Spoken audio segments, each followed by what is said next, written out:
last time we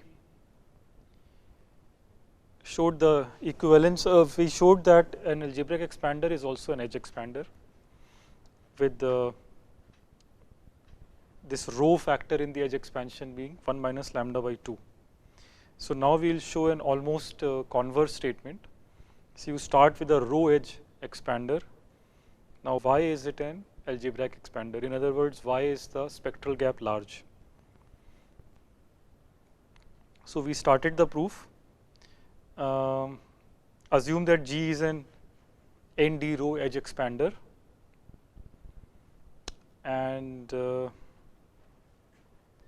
we'll again use this kind of this Laplacian quadratic form, right? So you start with the eigenvector of the second largest eigenvalue of the matrix A, lambda 2, which is this equation. So u bar is orthogonal to 1, which is the vector having coordinates 1 by n in each place, non-zero. Since it is orthogonal to 1, there has to be positive negative coordinates, and not all can be 0. So let us collect positives in V, negatives in W, so that both V and minus W are non-negative coordinates only. And then based on that, so what you can say is without loss of generality, V bar has less than equal to n by 2 non-zero entries.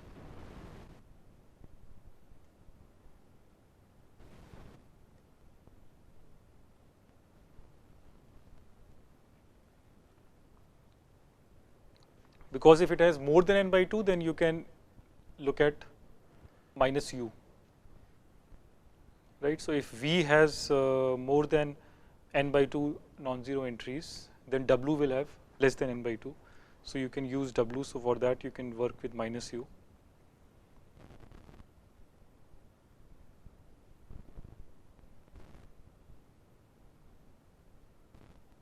So consider again this quadratic form Z, which will now be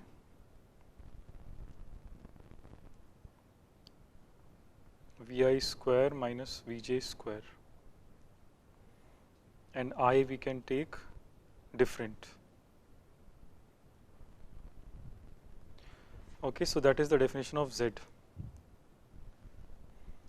Notice that this is slightly different from what you used in the proof of theorem 1, right? There we had xi minus xj whole square, and here we have difference of square, and using the edge expansion we want to get information about lambda 2 or estimate lambda 2. So we will show that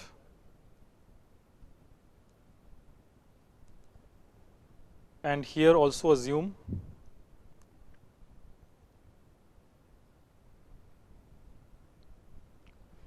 them to be ordered. So V1 is at least V2 is at least V3 dot dot Vn.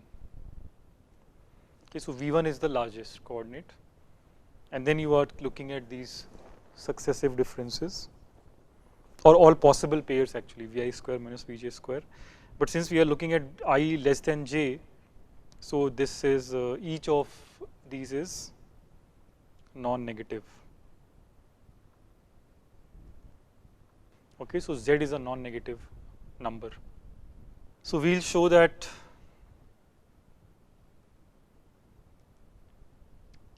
Z is large, namely Z is at least rho times V bar square. So here we will use the edge expansion, and we will show that Z is small.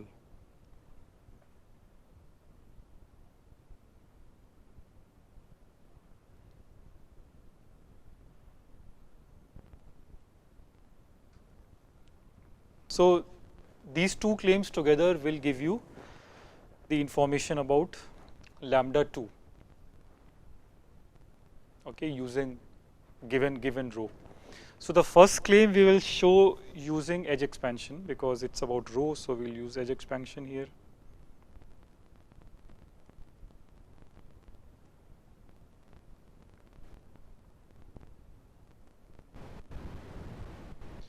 And the second claim we will use some matrix analysis.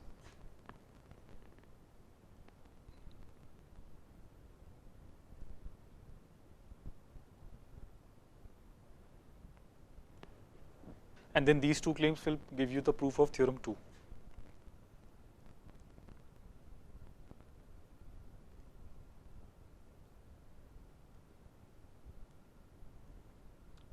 Will prove theorem 2. Okay, so you will get best possible information about how lambda 2 and rho are related.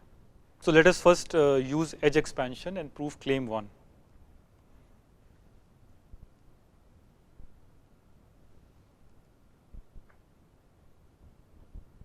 So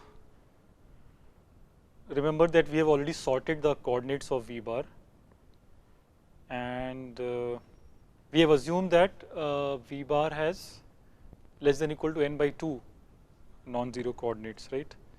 So recall that in V bar, V1 is at least V2, Vn at least 0, and Vi is equal to 0 for all I greater than n by 2. So only the first n by 2 or less are non-zero. In fact, positive reals in order. So you can write Z as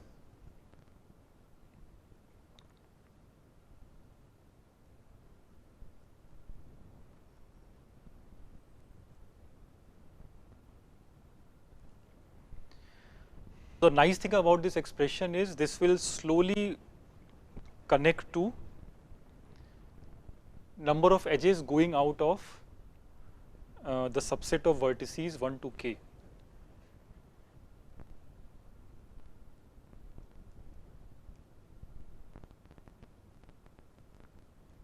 So we want to relate this expression to the edges that go out of vertices 1 to k, k plus 1 to n.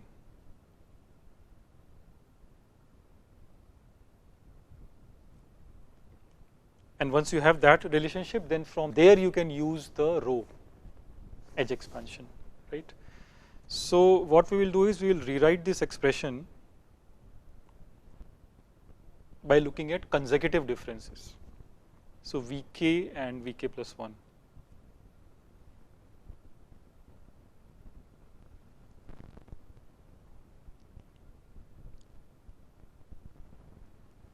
So let us use telescopic sum.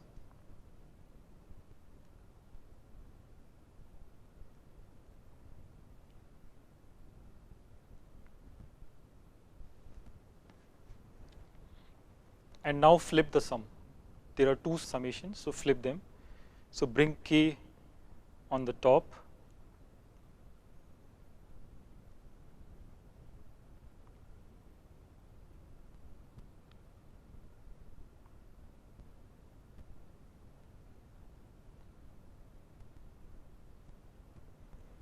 so remember that we only need to go up to k equal to n by 2 because the remaining v's are 0.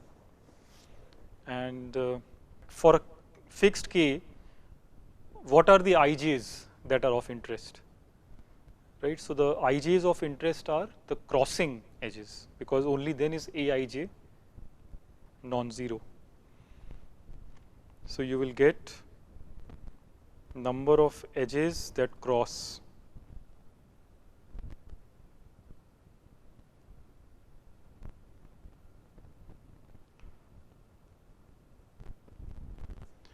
divided by d, because aij gives you 1 by d, and the difference of square remains the same.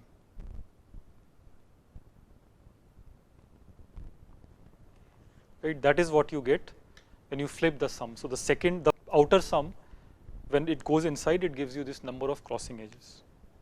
Now you use the edge expansion. So this is greater than equal to number of edges that cross 1 to k is rho dk.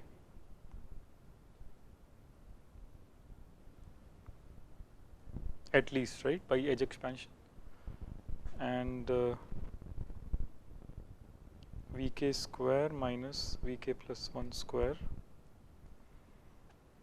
So this will be,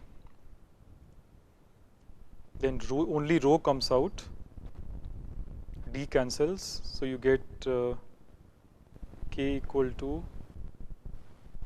so k 1 to n by 2, you are summing up k vk square minus k vk plus 1. Right, that's the simple expression. So what is this sum?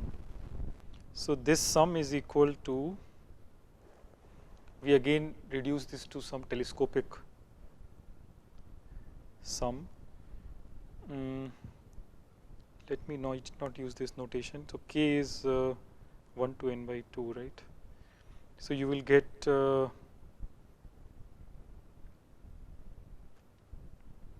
k1 and n by 2 floor, k vk square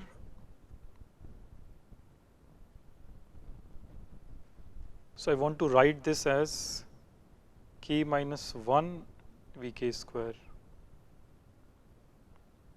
Can I do that? So you can do that because the second term, look at sigma k vk plus 1 square. So you are just shifting it back. So you are replacing k by k minus 1.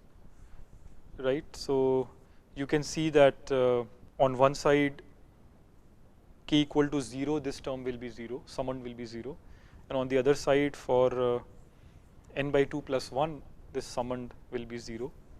So you can actually shift the sum back. So you get this expression, and this expression is just sigma vk square. And what is sigma vk square? This is the norm of v bar. Right, so that's the proof of claim 1, that z is large. It is larger than rho v square. Now proof of claim 2.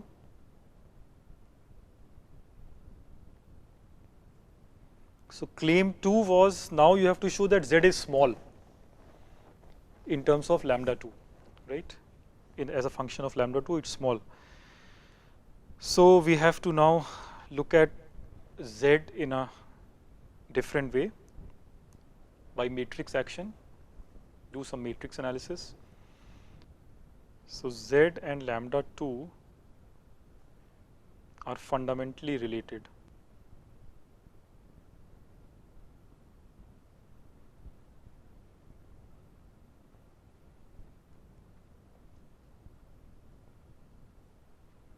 Okay, and how? So the idea here will be, use this inner product AU bar V bar. You look at the action of A on U bar, because that is what will give you lambda 2. Right? So look at the action of A on U bar and take the inner product with the positive part V bar. So what does that give you? So use this and recalculate Z.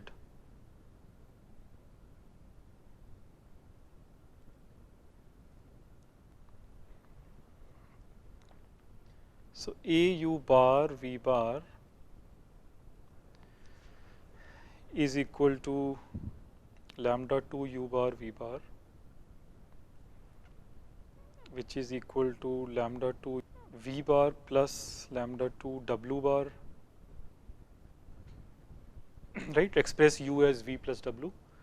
And now notice that V and W are orthogonal because they have disjoint support, right? V is the positive places, W is the negative places, so the inner product is 0. So you will get lambda 2 V bar norm square of V. Also, this AU bar V bar, this you can write as A V bar V bar plus A W bar V bar, again because U is V plus W. Now note that A has non-negative entries, it's a matrix, V has non-negative entries, it's a vector, but W bar has negative entries, right? So this sum will be less than equal to the first summoned.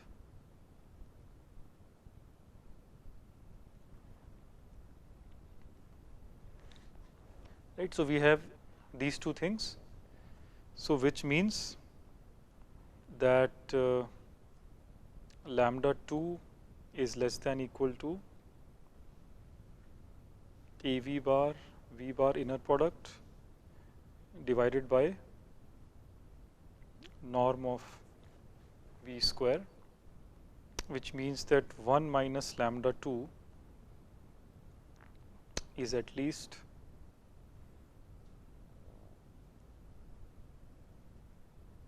this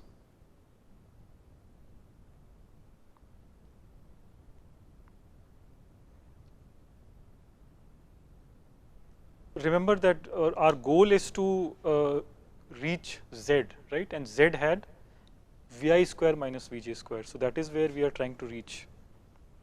So let us continue doing this.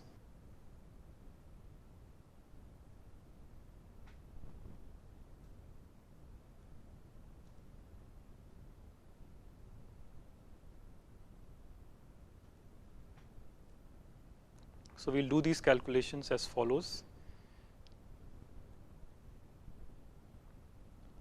So this norm of V square minus AV bar V bar is what?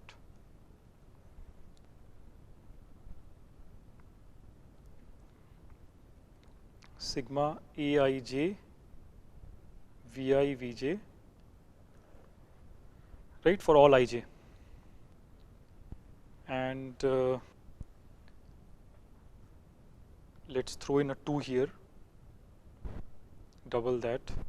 So this is 2, 2, which I can write as, so you have seen before that norm of V square can also be written as Aij Vi square, right, for all ij, plus you can also write it as Aij Vj square because of the symmetry, minus Aij 2 Vi Vj. So now you can see what we will do. We will write this as Vi minus Vj whole square. Okay, so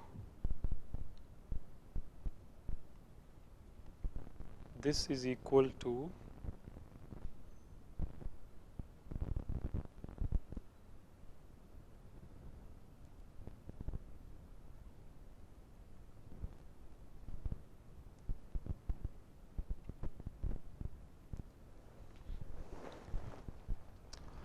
right. So let us continue this. So this means what we have done is we have written 1 minus lambda 2. This is at least sigma Aij Vi minus Vj square divided by 2 times norm of V square, right? There was this norm of V square in the denominator, but we have still not reached Vi square minus Vj square, right? So this is still the Laplacian, it's not this modified z that we had defined. So for that we have to go to Vi square minus Vj square. So to reach there, you multiply this with Aij times Vi plus Vj square. So you multiply with this, both numerator and denominator.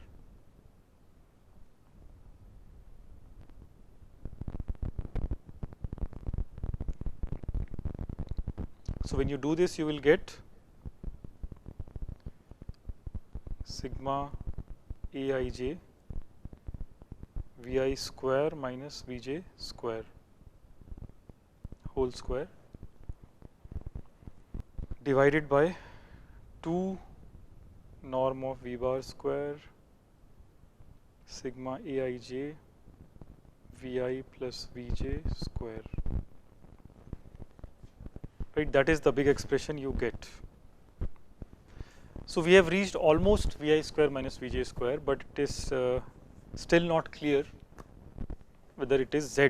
This expression is z. So let us estimate the two expressions separately. So first let us look at the numerator.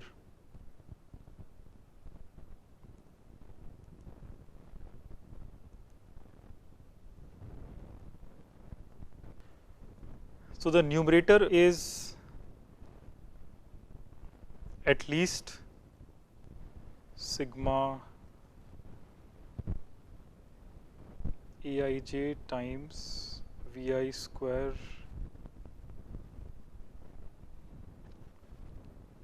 minus Vj square I less than j. So the numerator is the product of these two things. Right, so we are looking at this part, that's the numerator. So if you use Cauchy-Schwarz inequality, okay, then the product of these two sums is at least the sum of individual products, or I should say, well, I should know, not that, but I should write square of this, and I should also specify what I am multiplying with. So here I actually multiplied only those summands for which I is less than j.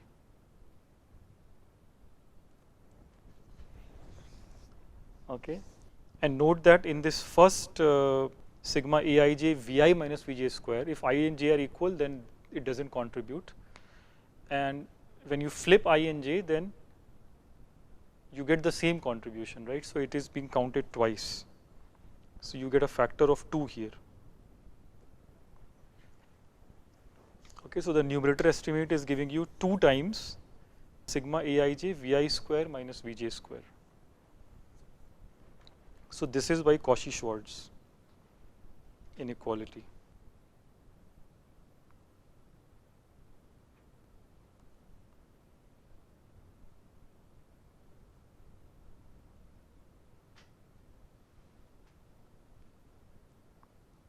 Okay, that is the lower bound on the numerator, which is equal to 2 times z square, right? So we have related this right hand side, at least the numerator we have related to z nicely. Now let us look at the denominator.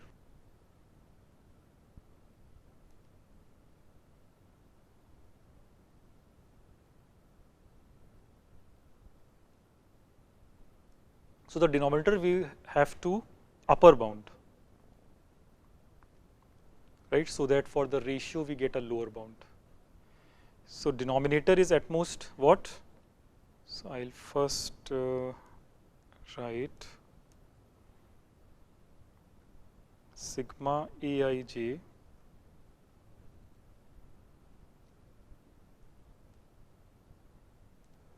I'll first compute this, let's say half of this,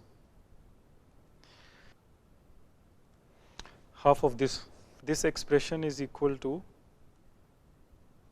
half of sigma aij vi square plus vj square plus aij vi vj. And this I want to now relate with the denominator expression that you have. So this is again a bunch of calculations. So let us do that. So what is this first expression? Half of aij vi square plus vj square. Since we are going over all ij, this will be equal to norm of v square, as we have seen many times before. It will be half of 2 times norm of v square. So you get norm of v square plus sigma aij vi vj for all ij, which is less than equal to v norm square plus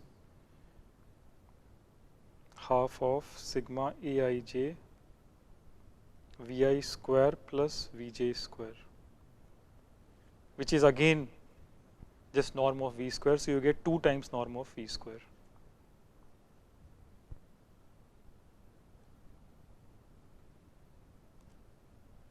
Okay, so we have estimated this thing sigma over all ij. This is what we have estimated.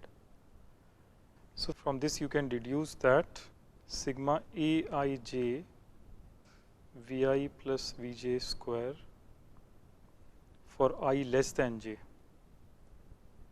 Okay, this is less than equal to 2 times v norm square.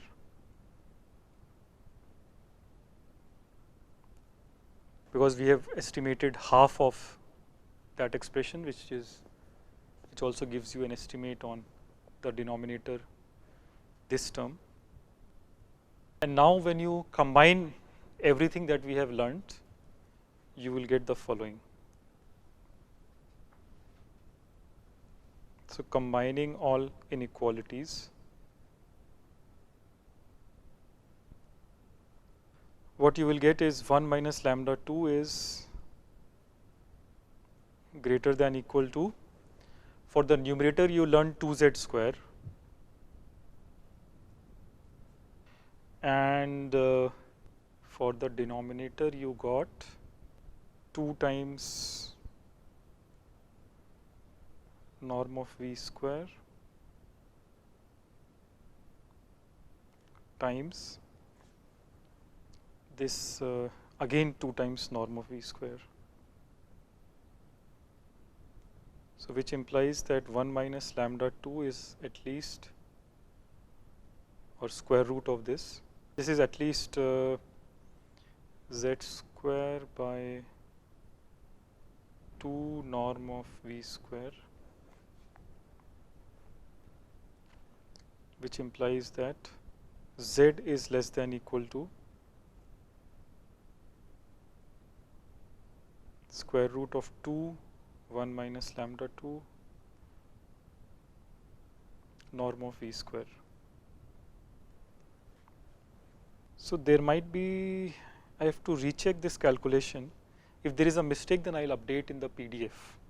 Okay, let us move forward. So these are the basic inequalities, and when you combine everything, you will get the proof of claim 2. So because in the end I am getting something better than what claim 2 said. So this is why I have to recheck this. But anyways, you have seen the main points. So we have shown both claim 1 and claim 2, and when you combine them together, you will get the relationship between rho and lambda 2. So this finishes the proof of theorem 2 also. So thus theorem 2 is proved.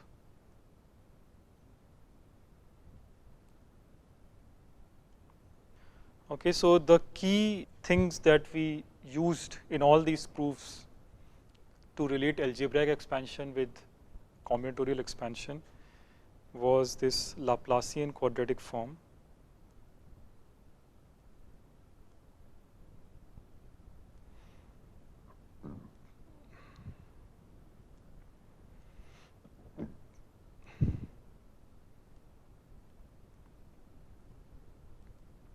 z of g, which is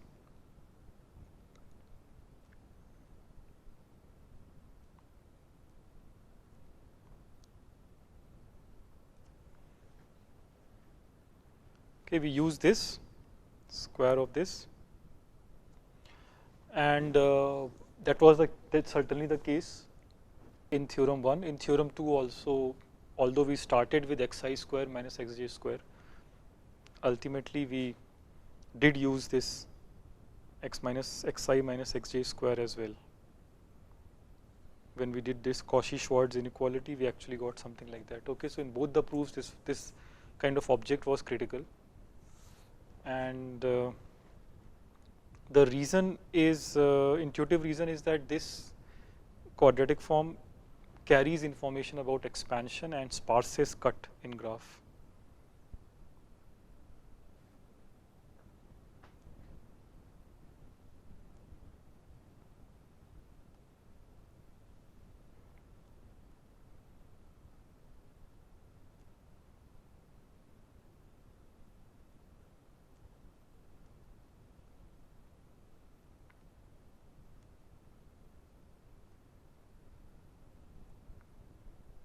Okay, so not only is this useful in this mathematical analysis of the graph, telling you about what is the expansion for every subset of vertices and what is the spectral gap in the graph, but also in algorithms it is used for finding the sparses cut.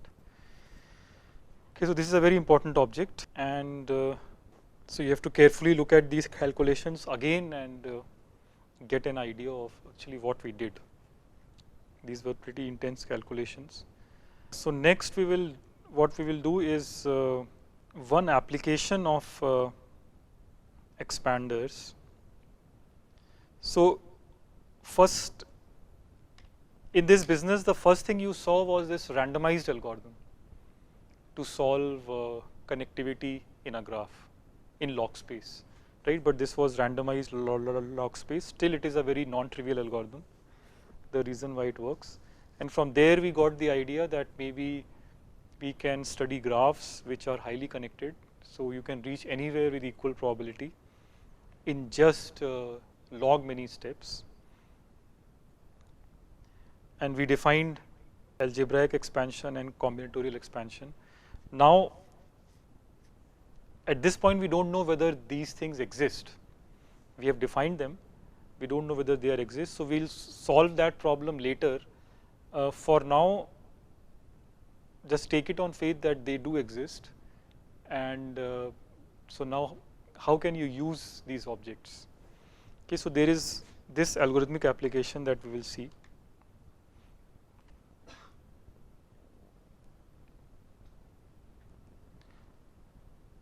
Which is called error reduction using expanders.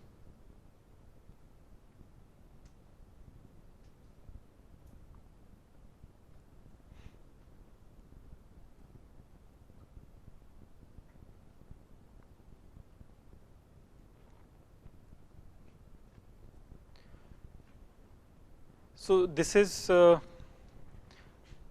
something to do with randomized algorithms. So suppose you have a randomized algorithm for a problem.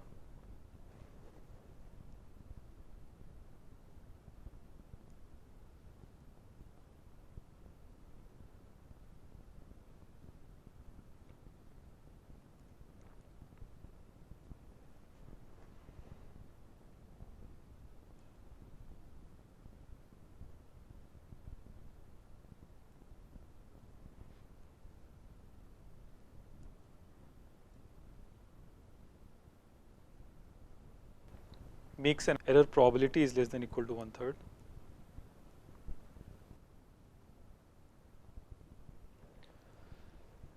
So suppose you want to reduce this error further, okay, exponentially below.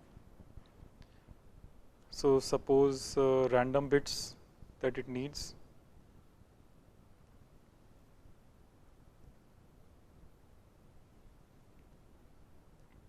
is R, can be solved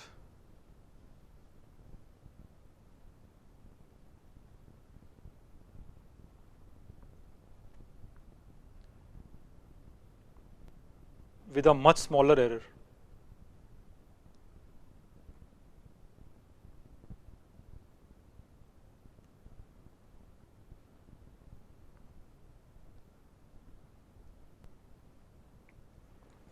So this error probability of 1/3, if there is an algorithm of this type, polynomial time algorithm, then there is also another polynomial time algorithm that can solve the same problem with error much smaller, something like 2 raised to minus k. Right? So how is this thing done?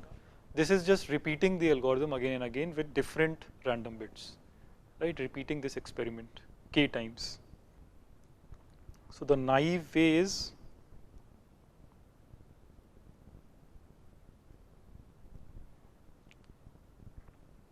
to repeat mx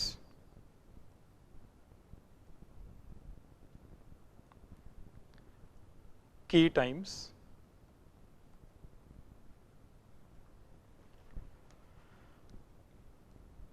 using, so the number of random bits will be r times k because you are repeating it k times.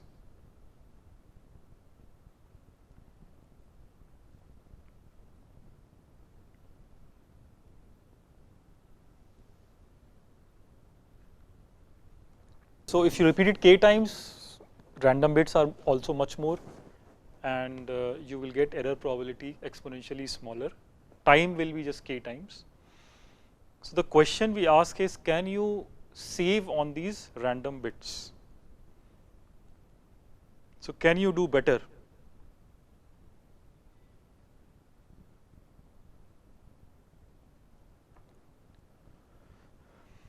Can you manage this same error probability with much fewer random bits?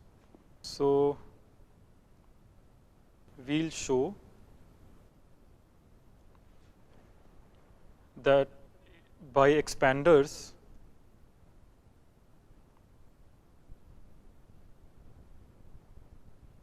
walking in an expander,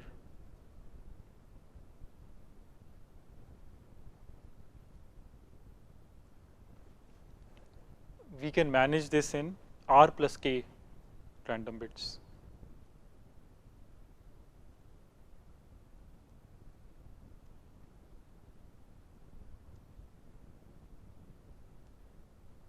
We can reduce random bits to r plus order k.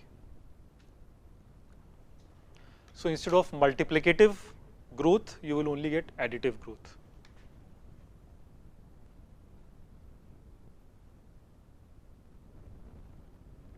Okay, so that in practice could mean a lot of savings. Okay, you have to toss fewer coins and still get a very good success rate, exponentially low error rate. So what is the idea here? So in this idea, you will see why an expander graph can be so helpful, and especially explicit expanders.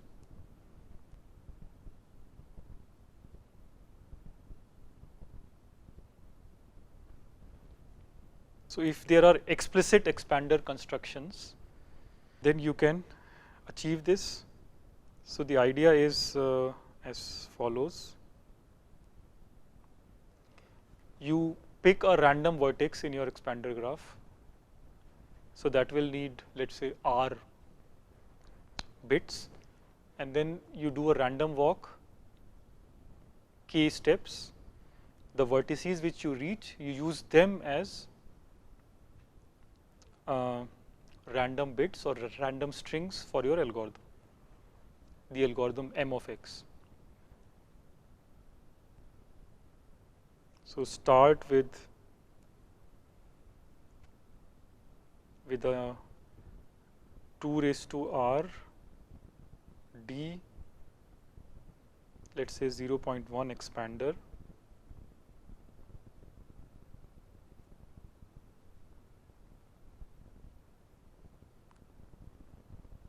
okay. You can think of d to be constant, say 3.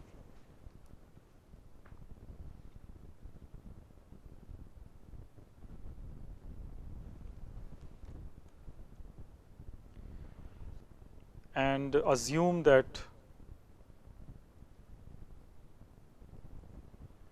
the neighbors of any vertex. So remember R was like the input size, right? So 2 raised to R is a very large vertex set. So you cannot, you don't want to look at every vertex. You don't want to store this expander graph. You just want the ability to locally look at the neighbors wherever you are in this expander graph. So you want this one-step connectivity information in this expander graph G. So suppose there is a fast algorithm for that. So assume that the neighbors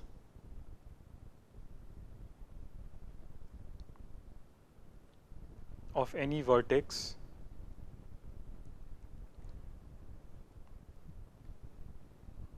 in G are listable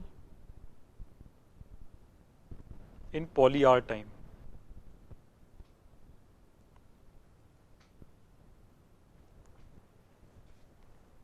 Which is very fast in terms of the big expander graph, exponentially large.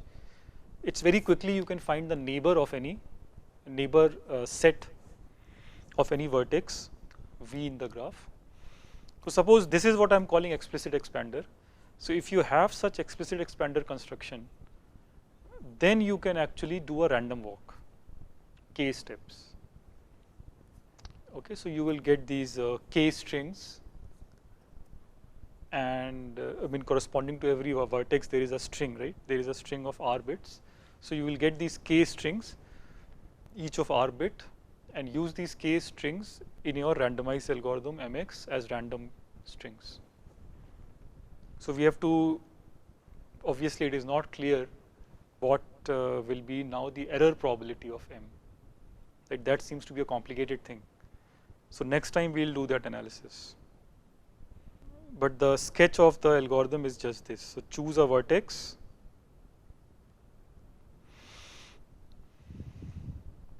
V0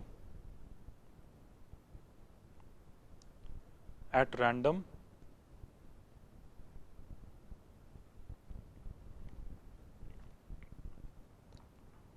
and do a random walk.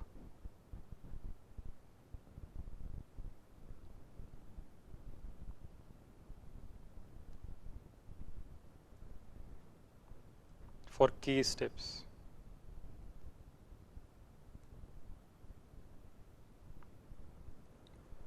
Okay, going to vertices V1 to Vk.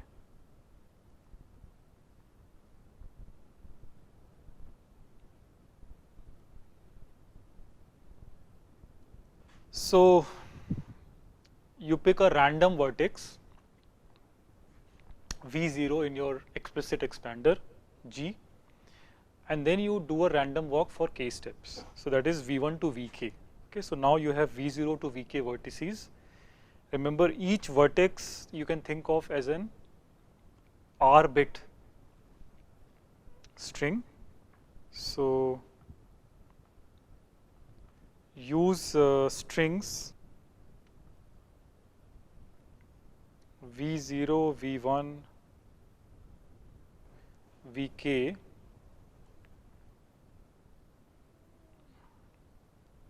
think of them as 0, 1 to the R, so binary R bit strings as random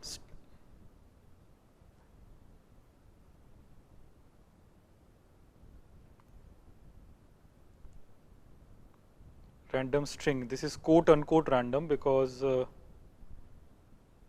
it's not that you picked V0, you picked V0 actually randomly, but V1 you really haven't picked it randomly, right? It's just enough this fixed explicit expander graph, you have actually taken a neighbor of V0, so it is not really a random string. But anyways, you give this to your algorithm MX and V2 and Vk, so on, as random strings to run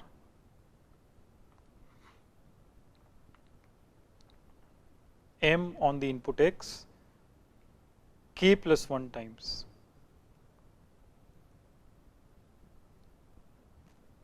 That's the thing. So you are trying to fool the algorithm MX by giving it a pseudo random string.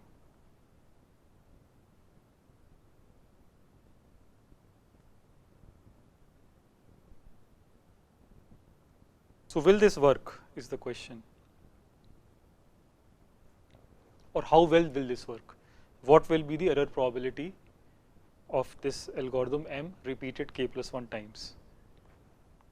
Right. So repetition of k plus 1 times means that you run that many times and then take the majority vote of the answer.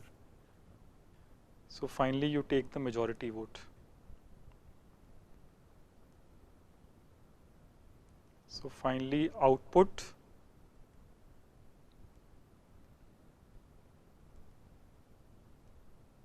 the majority vote of these k plus 1 outputs.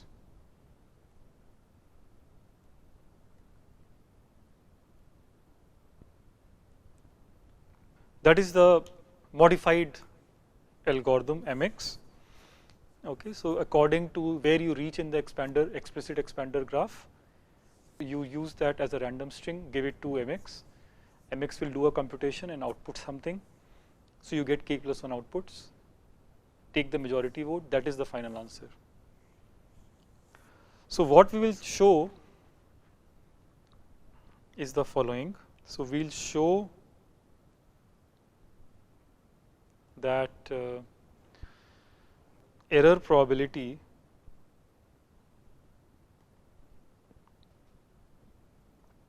is less than equal to 2 raised to minus k. Now, it is smaller than 2 raised to minus k, and of course we used only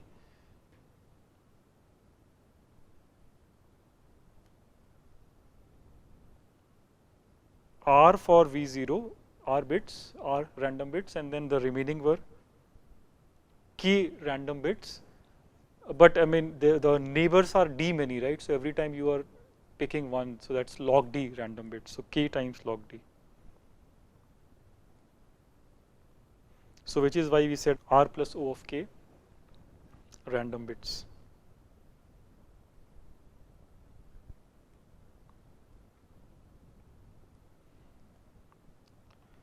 Okay, so you are getting 2 raised to minus k error for random bits only R plus k.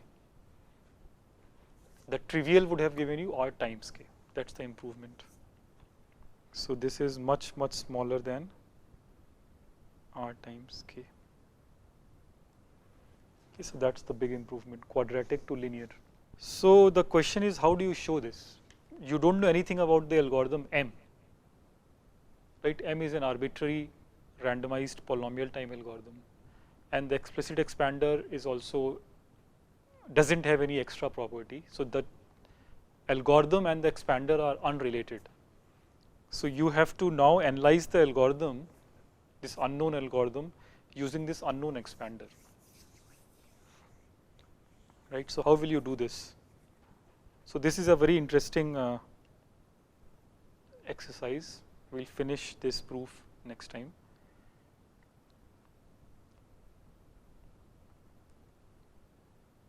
So first we bound the probability of the walk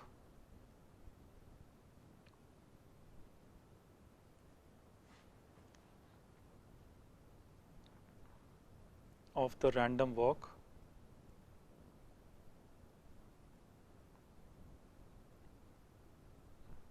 being confined to bad vertices.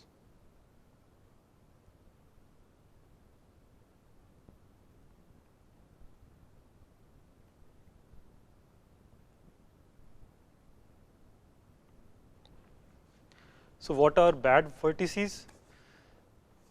So when you are taking a random walk of some number of steps, we want to understand in this expander graph, we want to understand what is the probability of not visiting certain vertices. Okay, so these are the vertices which we are calling bad. So in our application, these will be the strings on which M fails. So example, VIs on which MX fails.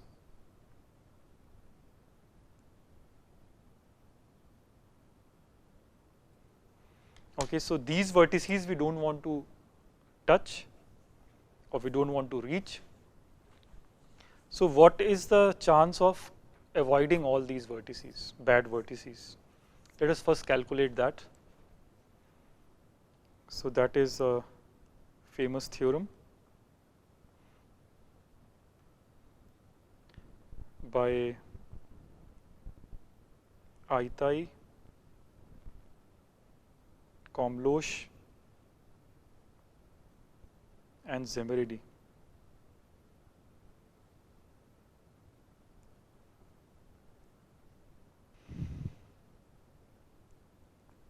So what this theorem will say is for an expander n d lambda expander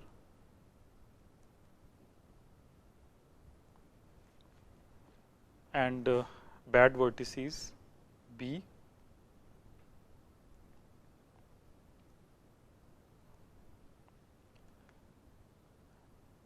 now of course if the bad vertices are a lot in the graph, if B is a very big set, then the probability of avoiding them will be very low, right? So suppose that it's just some fraction beta, you can think of beta as 10%.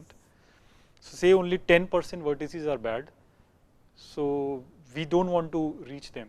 Okay, what will be the probability of that?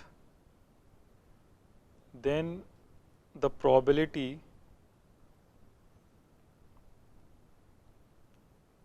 that for all I 0 to k, Vi vertex Vi in this random walk is in B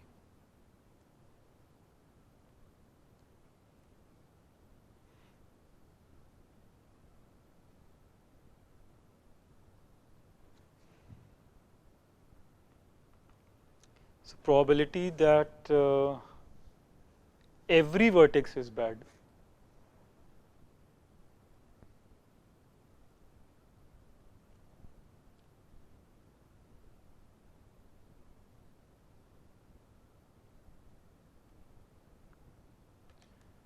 right. So notice this for all, I did not emphasize it before, this is important. So we are saying we by this idea of be confined to B, we actually meant that the random walk disease. So what is the chance of that happening?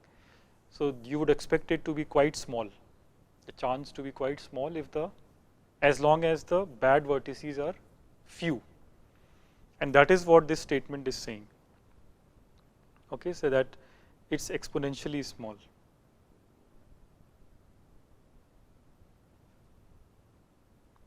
So never able to leave this bad vertex set, that is a very small probability. It is exponentially small in k and depends on beta and lambda. So basically this fraction of the bad vertices should be small, beta should be small, and the second biggest eigenvalue of the graph lambda, that also should be small. If both are small, then you have this result. So this is the theorem we'll prove.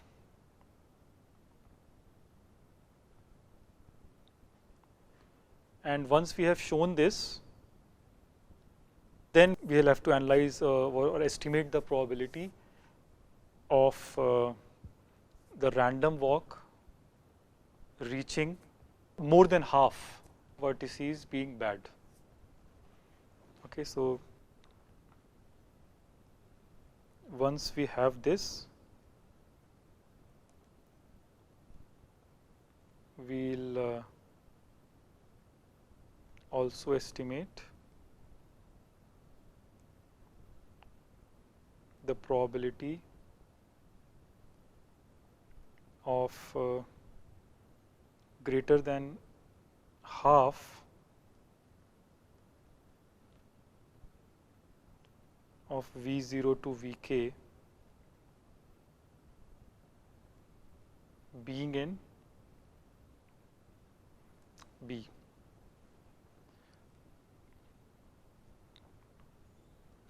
And not just estimate, we'll show it to be small.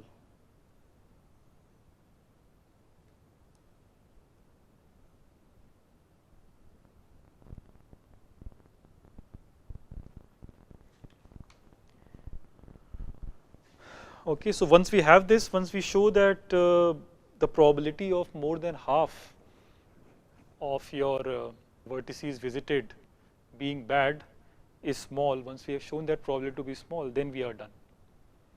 Right? So that will mean that no matter what the algorithm M was, since or 1/2, or you can maybe even say 1/3.